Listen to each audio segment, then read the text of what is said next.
ओम नमः शिवाय। जय महाकाल। आप सबको पता है कि पितृपक्ष का बहुत ही प्यारा सा महीना चल रहा है और कल है 3 अक्टूबर यानी कि पितृपक्ष की पंचमी तिथि। काफी लोग के मैसेज आए थे, भैया गंगा जल को तुलसी माता के पौधे में डालना क्या है।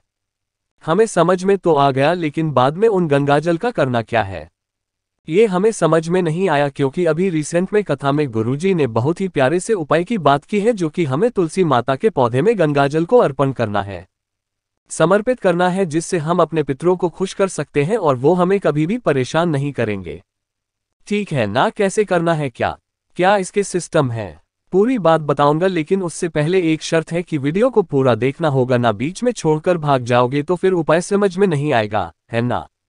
देखो, समझते हैं कि हमें कौन कौन सी चीजों की जरूरत यहाँ पे पड़ने वाली है। पर आपको गंगाजल दिख रहा है, हमें किसी और नदी का जल इस उपाय के लिए नहीं लेना होगा, हमें सिर्फ और सिर्फ गंगाजल लेना है ना। सभी के घरों में गंगाजल भरपूर मात्रा में होगा ही होगा। गंगा जल ले लिया, गंगा जल को लेकर कहाँ जाओगे, तुलसी माता के पौधे में, पौधे के पास जाओगे। लेकिन यहाँ पर एक नियम है, और वह नियम यह है कि उस गंगा जल को तुलसी माता के पौधे में डालना नहीं है।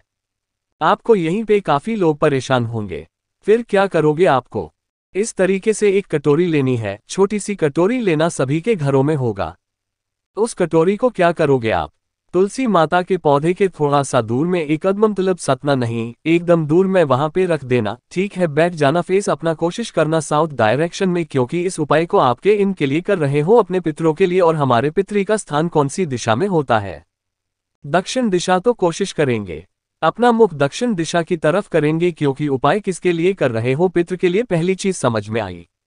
दूसरी चीज ये करना होगा कि जब आप गंगाजल डालेंगे तो आपको पूरा कटोरी में डिब्बे से डाल दो, चम्मच से डाल दो, आचमनी से डाल दो नहीं।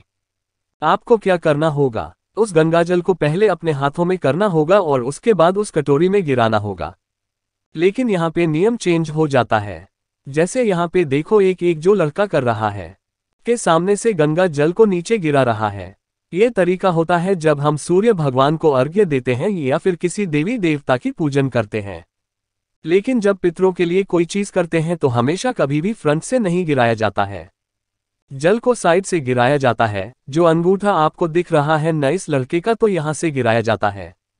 जो कटोरी होगी इस अंगूठे के थरू से यहाँ पे कटोरी में गिराओगे और काशी विश्वनाथ महादेव का नाम लेना। अब बात यहाँ पे आती है, भैया कितनी बार करेंगे, तो आपको अपने हाथों में लेकर के 5 बार या फिर 7 बार उस कटोरी में जल को गिराना है ना। बस फिर से बोल रहा हूं, नियम याद रखना कि कभी भी फ्रंट से मत गिराना। फ्रंट से हमेशा सूर्य भगवान को अर्घ्य दी जाती है। जब पूजा पाठ होता है, कथा वगैरह होती है, तो फ्रंट से गिराया जाता है ना। लेकिन पितरों के लिए कर रहे हो तो काशी विश्वनाथ महादेव का नाम लेके 5 बार आपको इसी हाथ से साइड से होकर के थोड़ा हाथों को झुका करके फिर आपको कटोरी में गिराना होगा, है ना। एक बात समझ में आ गई, नाम किसका लेना होगा, काशी विश्वनाथ महादेव का 5 या फिर 7 बार करना है ना। तुलसी माता के पौधे में नहीं करना है, फिर से याद दिला दूं, तुलसी माता के पौधे के पास में रखना, कटोरी को उसके बाद करना। अब एक बात और आती है कि भैया जो हमने इस कटोरी में गंगाजल को डाला है उसको तो हमें तुलसी माता के पौधे में नहीं डालना बिल्कुल भी। तो ये बात तो सही है, तुलसी माता के पौधे में नहीं डालना। फिर इस गंगाजल का हम करें क्या, तो आप इस गंगाजल को उठाना, आपके पास में यहाँ पे 2 ऑप्शन है। पहला ऑप्शन तो ये है कि आपने एक तो वो उपाय किनके लिए किया है, अपने पितरों के लिए। एक चीज आपको बताना मैं भूल गया, वेट पेट, जब आप इस उपाय को करेंगे ना तो आपको अपना फेस साउथ डायरेक्शन में करना होगा, क्योंकि हमारे जो पितर होते हैं कौन सी दिशा में होते हैं, हमेशा दक्षिण दिशा में। और कर किसको खुश रहे हो, अपने पितरों को, तो इस चीज का ध्यान रखना है, ठीक है। फिर उस गंगाजल को आप अपने घर के बाहर पितृ देवता आर्य माँ का नाम लेकर छिड़ सकते हैं, या फिर आपके घर के आसपास कोई भी नदी, तालाब, सरोवर, कुआं हो तो वहां पर भी पितृ देवता आर्य माँ का नाम लेकर के आपको उस जल को डाल देना है। क्यों आर्य माँ का नाम लेना है, क्योंकि पितृ के देवता कौन है, आर्य माँ। और अगर आपने पितरों के देवता को खुश कर दिया फिर तो आपके पितर खुश हो ही जाएंगे, है ना। समझ में ये बात मेरी। चलो, तो मुझे पूरी उम्मीद है कि पहली चीज आपको समझ में बिल्कुल आ गई होगी। आगे बढ़ लेते हैं इसी में अब हम लोग अपने दूसरे उपाय की तरफ, और ये दूसरा उपाय भी आपको गंगा जल से ही करना है। लोग, भैया इस उपाय से हमें क्या फायदा होगा, दुख पितृपक्ष का उपाय आप कर रहे हो तो इसका मतलब पितृ दोष को दूर करने के लिए ये उपाय होगा।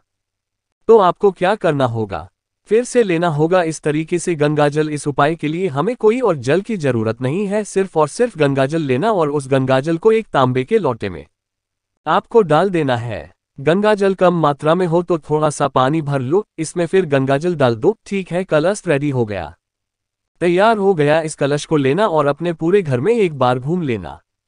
उस गंगा जल को पूरे घर में एक बार ले करके जितने भी रूम्स होंगे उन सभी कमरों में घूम लेना। ठीक है, घूम लेना। जब घूमोगे तो अपने पितरों का स्मरण करना, अपने पितरों का ध्यान करना। घूमने के बाद चुपचाप अपने घर से बाहर निकलोगे और महादेव के शिवलिंग के पास जाओगे। जो भी मंदिर महादेव का आपके घर के आसपास सबसे नजदीक में है, सबसे क्लोज है, वहां पे जाना और उसके बाद पूरा का पूरा वहां पे कलश का जल महादेव के शिवलिंग के ऊपर समर्पित करेंगे। यहाँ पर श्री शिवाय नमस्तुभ्यम का स्मरण करेंगे या फिर यहाँ पर काशी विश्वनाथ महादेव के नाम से जल को चढ़ाएंगे। एक चीज का ध्यान रखना, जब आप जल यहाँ पर चढ़ाएंगे तो पूरा जल समर्पित नहीं कर देना है, थोड़ा सा जल आपको अपने कलश में बचाना है। क्यों बचाना है? क्योंकि जब हम जल को चढ़ाते हैं तो जल बहता हुआ इस जगह पे गिरता है, और ये जो जगह होती है किसकी होती है? हमारे पितरों की। तो जितना भी जल आपके कलश में बचा हुआ है वो यहाँ पे नीचे समर्पित करेंगे पितृ देवता आर्यमा के नाम से। ठीक है, करके देखिएगा। जितने भी पितृदोष लगे होंगे, जो भी समस्याएं होंगी, वो सारे कष्ट आपकी दूर हो जाएंगे।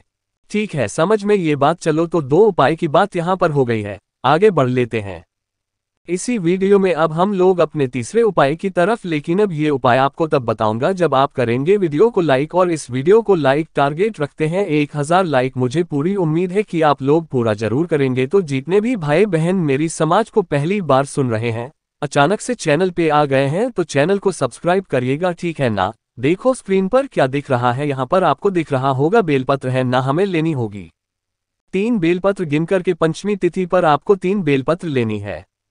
यहाँ पर आपको एक मंत्र बताऊंगा, उस मंत्र का उच्चारण करके इस उपाय को करना होगा। ठीक, 3 बेलपत्र ले लिया। जो पहली बेलपत्र होगी उसको लेके जाओगे सुबह 10 बजे से 12 बजे के बीच में पंचमी तिथि के दिन, और पीपल पेड़ के नीचे एक मंत्र बोलना होगा। मंत्र मैं बोल रहा हूँ, आप नोट कर लो।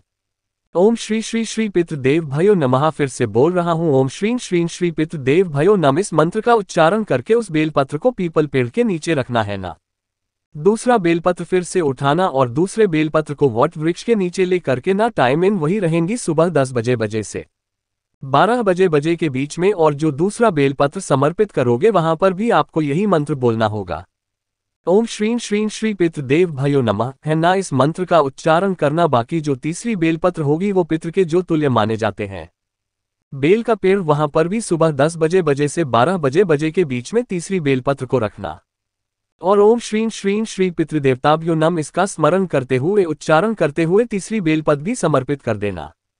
इससे भी हमारे जो पितृ होते हैं वो खुश होते हैं।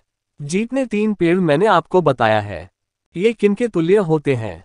पितरों के। जब बेलपत्र को रखोगे तो दिशा अपनी साउथ डायरेक्शन रखना, दक्षिण दिशा की तरफ, ठीक है ना। चलो 3 चीजें समझ में आ गई है, आगे बढ़ लेते हैं इस वीडियो का सबसे। अब हम लोग अपने चौथे उपाय, जो कि इस वीडियो का आखिरी उपाय, देखो समझते हैं। यहाँ पर आपको एक चंदन दिख रहा होगा, है ना। हमें लेना होगा पीला चंदन, लेकिन पीले चंदन में भी एक दूसरा चंदन होता है जो कि हम पितृपक्ष में इस्तेमाल करते हैं, और उस चंदन का नाम है हरिचंदन, है ना। आप कहीं पे भी रहते हो, किसी भी पूजा स्टोर पे जाना, उनसे कहना भैया हमें हरिचंदन चाहिए, वो आपको दे देंगे, ठीक है। हरिचंदन को लेना और एक तांबे के लोटे में जल भर लेना अपने घर से, ठीक है। और इन दोनों चीजों को लेके जाओगे महादेव के शिवलिंग के पास में, फेस रखना उत्तर दिशा, नॉर्थ डायरेक्शन, जो हरिचंदन आपके पास में है। अपने पितरों का ध्यान करते हुए, स्मरण करते हुए महादेव के शिवलिंग के ऊपर अच्छे तरीके से उस हरिचंदन का लेपन करना, ठीक है। लेपन कंप्लीट हुआ। लेपन करने के बाद इस हरिचंदन को एक छोटी सी कटोरी में आप जितना रोक सकते हो वहां से निकाल करके रख लेना। रखने के बाद जो आप एक लोटा जल अपने घर से लाए हो वहां पर आपको श्री शिवाय नमस्तुभ्यम का ध्यान करते हुए समर्पित करना, ठीक है। जल्दी समर्पित हो गया, फिर इस हरिचंदन को उठाना। आपको ऐसा लगता है कि आपके घर में अगर पितृ दोष लगा हुआ है, आपके घर में अगर आपको लगता है बहुत लड़ाई झगड़े, हमेशा क्लेश होता है, तो जब आप अपने घर के अंदर एंट्री ले रहे हो, जो आपके घर का मेन गेट है, जब अंदर जाएंगे तो आपका जो राइट साइड होगा वहीं पर आपको उससे एक स्वस्तिक बनानी होगी, और वो स्वस्तिक बनाओगे पितृ देवता आर्यमा के नाम की। बहुत बड़ी मत बना देना, सिर्फ छोटी सी बनाना, ठीक है। ठीक है, तो समझ में ही आपको ये मेरी बात तो कोशिश की। इस पूरी मैंने आप सभी को 4 बातें बताई हैं और ये चीज़ मुझे पूरी उम्मीद है कि आपको समझ में आ गई होगी कि हमें गंगाजल को बाद में करना क्या है। ठीक है, तो कोशिश की अच्छा समझने की वीडियो पसंद आई हो तो लाइक करिएगा। कुछ पूछना हो नहीं समझ में आया नीचे कमेंट सेक्शन है, पूछे। और जितने भी भाई बहन मेरी समाज को पहली बार सुन रहे हैं तो चैनल को सब्सक्राइब करिएगा। ओम नमः शिवाय, जय महाकाल।